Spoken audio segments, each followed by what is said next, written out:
You've been playing since 2017, since the very start of competitive PUBG. It's been a long journey, a continue that hopefully will go on for much longer. But, I mean, competitive journey, ups and downs. What has been some of the tougher times for you in competitive PUBG? Tougher times in competitive PUBG, I would say when I was 18, we had to move to Germany to play in PL? PL, yeah.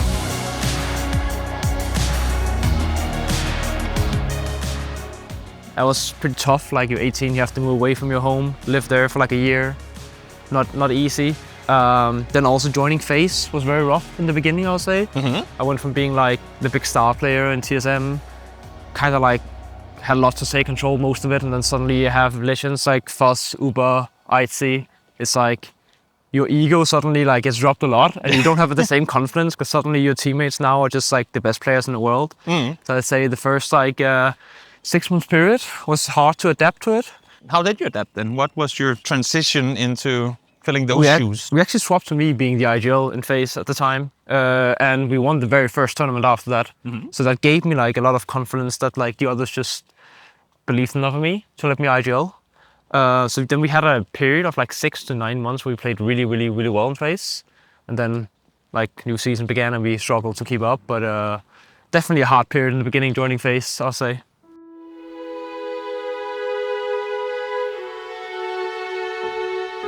The 2024 roadmap was released, a lot of exciting things in there, some which we know will happen, some which might happen will take more time, but I mean, we know Rondo is going to be added to the competitive map pool. We know that they're talking about destructible terrain, all these things. Where do you see moving forward the changes coming into PUBG impacting, I mean, you and your team?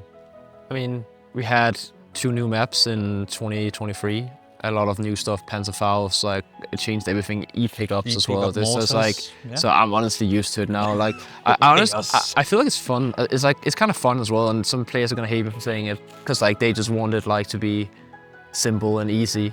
But like I like new stuff. It makes me like more excited to practice. Also gives you like you need to practice, you know, because you need to learn Rondo. But like, there's definitely some stuff about Rondo that don't like. All I think terrain in the map is pretty decent, but there's like the hot drops in the middle of Rondo when you play like public games for fun is awful. Like it's one of the worst maps I think. But I think it's gonna be fun to play in comp because like that it doesn't really matter the hot drops there, right? You're just playing for the terrain, and the terrain is really nice in that map. Yeah. I'm nading up. Nade in front of you, folks. Yeah. Flash. He ran back from the rock into the smoke. Yeah. It's one left on the track. Yeah, it's left side. Left side. Yeah. Like, the game has changed obviously a lot over the course of the years. Maps have been added, removed again, rules have changed here and there. Where would you say as a competitive player it's the hardest to keep up with all these changes? That's a hard question, but I'd say there's been a lot of new weapons added to the game as well. It used to just be M4, Scar, and that's pretty much it. Over the last years you've had like maybe 4 or 5 new ARs, new DMRs, Panzerfaust, new maps, new cars. It's definitely like you need to, I say, grind the game more than you used to, just because there's a lot of new additions to the game. But also say like you definitely need to have a certain amount of skill, like level in terms of mechanics now.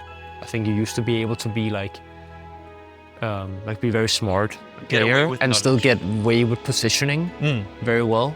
But I'd say you don't get away with that just having that anymore. You need a certain level of mechanical skill. You don't need to be like 18 years old correct mechanical players, but you do need a certain level to be at the top. I think most people look at EMEA, at least these days, as a pretty wild region. There's a lot of lesser known teams that tend to come out on top in various tournaments. Do you think that goes into it as well, that the individual gameplay skill in EMEA is that high? Or where do you think we differentiate with other regions? I don't know, I still say when I think of mechanical skill, I still say China and some certain teams in Korea is higher level than us, but there's definitely also a lot of like good players in EU, but it's not the strongest region, I would say. Maybe 1 or 2 years ago there was a peak where we were like with Navi winning PTC, but it feels like China and also APEC has gotten really strong. There's a lot of like new players, but that's the thing with EU, you don't that often see like new players. Like there is a few new couple upcoming, like you have like some of them like Mad Dogs now, like Nixie, but he's at the same time like you can say new player. He's kind of been in the scene for 3-4 years, you know. Yeah. So it's not really a new player, but definitely a talented one.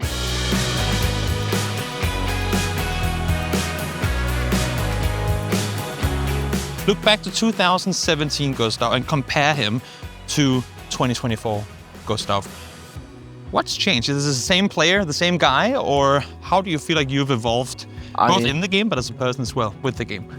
I'd say I used to have a very, very, very big ego. I used to speak pretty poorly to my teammates. I didn't really know how a team environment should be. I don't think like many of us did because we were also new to everything. So like I've definitely grown to be like a better person or a teammate, I'd say. Yeah. Drop my ego sometimes a bit to like for the better of the team. Then also obviously became a way better player. Like one of the best EU teams right now. Playing in FaZe Clan is a lot better than playing in like a random team called Lumbermill as I did back in the day. But yeah, definitely improved. I'd also say when you look back at the game, I feel like how are we so bad? You know, like the mistakes, but that's just the development of the game. Like everyone gets better, you need to get better all the time.